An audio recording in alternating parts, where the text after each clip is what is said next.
The Earth is quiet now. In the grand scale of epochs, it happened suddenly. Though for each generation it felt like a slow unraveling, the last human stands at the edge of a ruined overpass, staring across what used to be a metropolis. Towering skeletons of glass and concrete loom in the distance. Windows shattered, steel beams corroded by decades of wind and rainfall. Rusty vehicles lie abandoned on every street, covered by creeping vines and dry leaves. Not a single light glows from any window. It is as if civilization exhaled for the final time, and in that breath, everything we once were departed, too. Somewhere overhead, the stars remain unchanged, as indifferent as they have always been, pinpricks of light strewn through a black canvas, oblivious to the drama unfolding on this small blue planet. Until recently, humankind believed we might conquer them, build starships, colonize distant worlds. Yet now, just one figure remains, one final witness to all that once was. Their name no longer matters. There is no one left to speak it. The wind alone howls through collapsed corridors, carrying echoes that fade into silence. It began as all ends do, with 1,000 small tragedies: war, climate collapse, plague, perhaps all at once, a slow but unyielding cascade that battered humanity down to its last standing soul. Over decades, the population dwindled, and eventually, even the concept of a functioning society broke apart. Cities rotted from within as food supplies vanished. Technology lost its caretakers. The internet fell silent. Electricity grids crashed.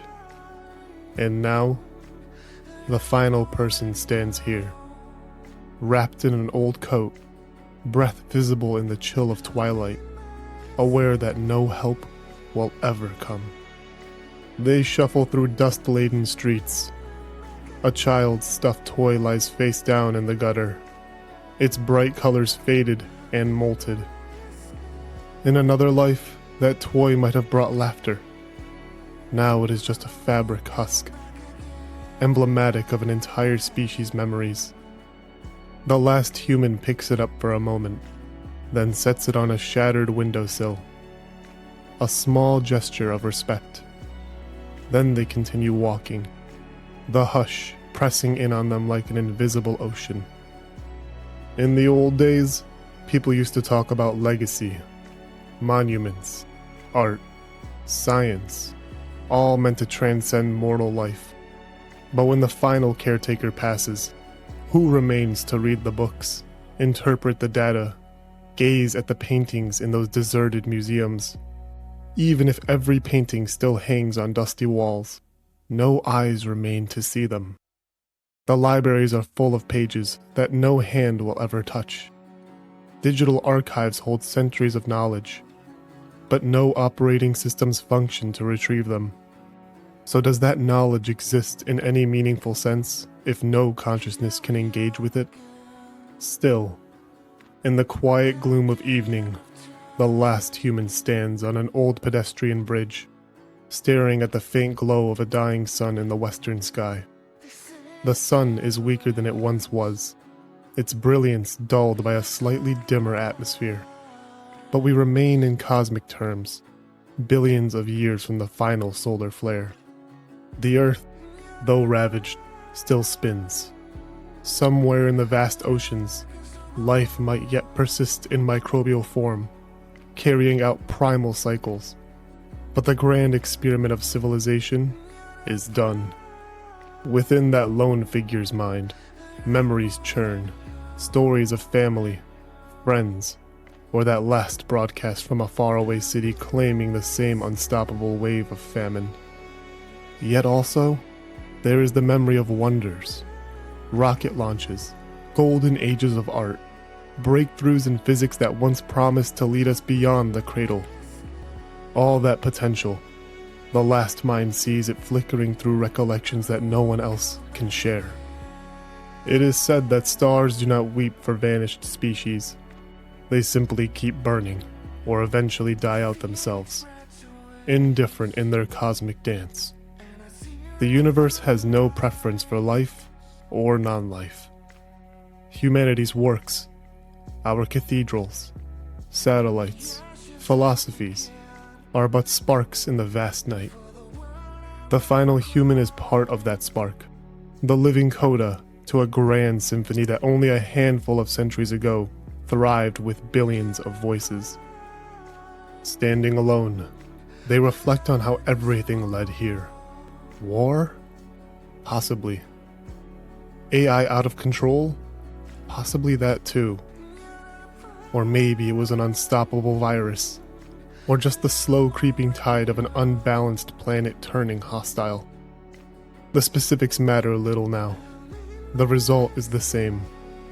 An empty earth, absent of any laughter, love, or conflict. Nature reclaims the ruins in silent triumph, green vines embracing the monuments of human pride. One question gnaws the last human's mind. Will we be remembered? The final mortal's breath in cold air senses the dryness in their throat. They recall the transmissions once set into space. A golden record flung beyond our solar system, carrying glimpses of Earth's culture, languages, and music. Is it still drifting out there? An artifact of a species that no longer exists?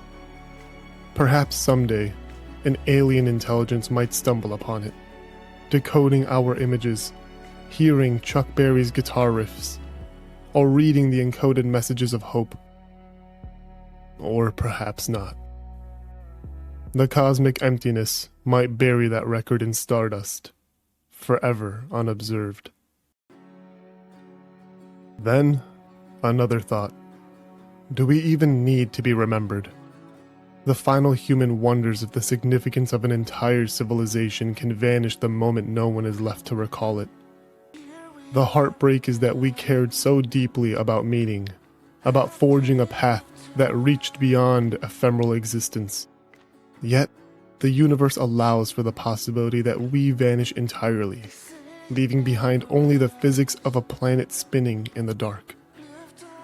In a final act of defiance, or perhaps serenity, the last human composes a message. A battered phone, or some piece of leftover tech, rigged to transmit a broadcast on loop. The message is short. We were here. We lived.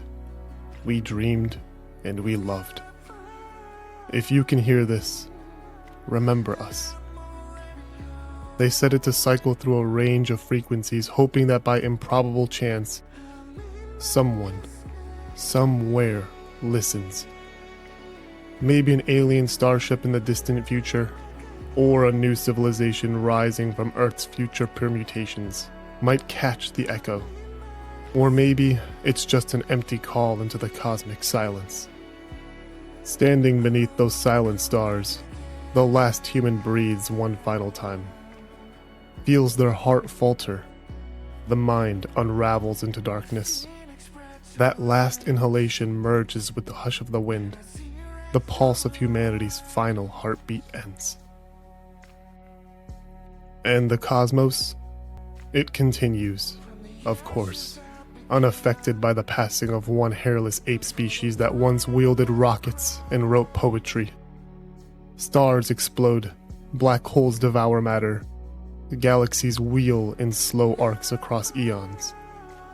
Time moves relentlessly forward, erasing all that was once thought permanent.